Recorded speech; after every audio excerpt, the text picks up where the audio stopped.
Assalomu alaykum. Bugun men sizlar bilan lo'la kabob tayyorlayman. Lo'la kabob uchun go'shtimizni mana bunaqa qora joyini ajratib olamiz.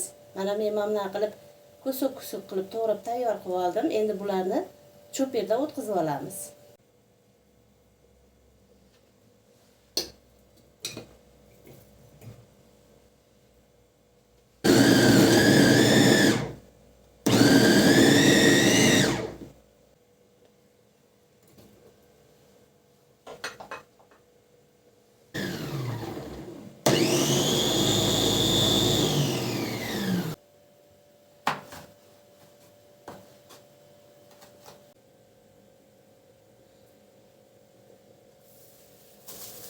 Tayyorlab olgan qiymamizga bolgarskiy qo'shdim.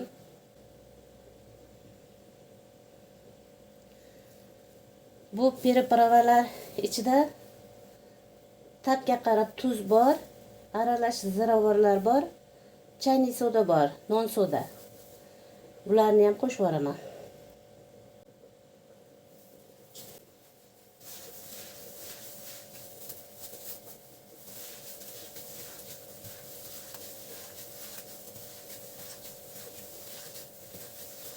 Aralashmalarimizni yaxshilab aralashtirib olamiz, qo'shilgan narsalarni.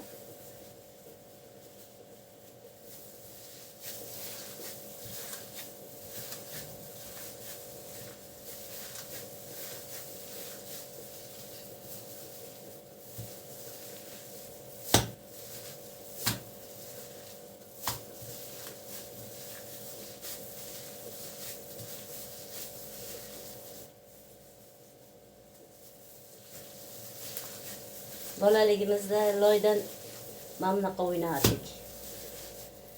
O'zimiz bilmagan holda yaxshi narsa qilardik ekan.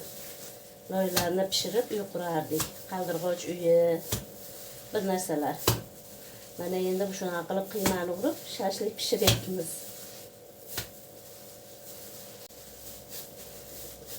Qiymamiz bir-biriga kirishib, mazasi chiqib, peripravalar mazasi chiqib, mazali bo'lishi uchun yarim soatga xolodilnikning muz xonasiga qo'yamiz.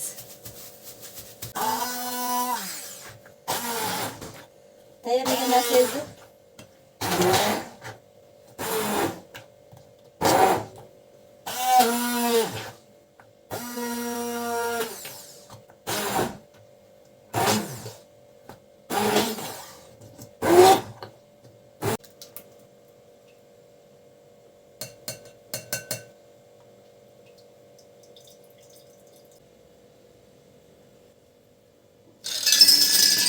muz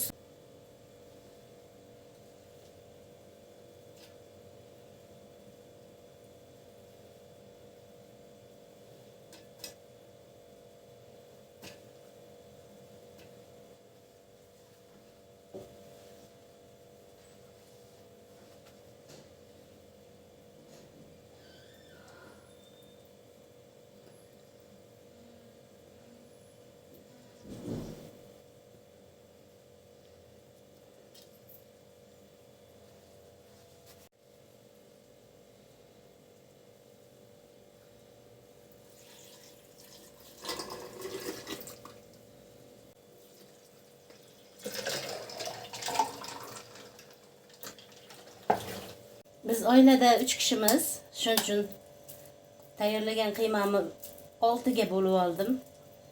Chunki ko'proq bo'lsa talashib qolamiz.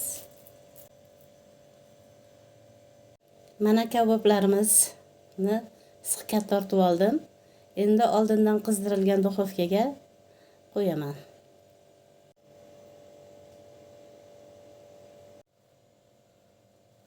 Kaboblarimiz pishdi. Endi idishga suzib olamiz.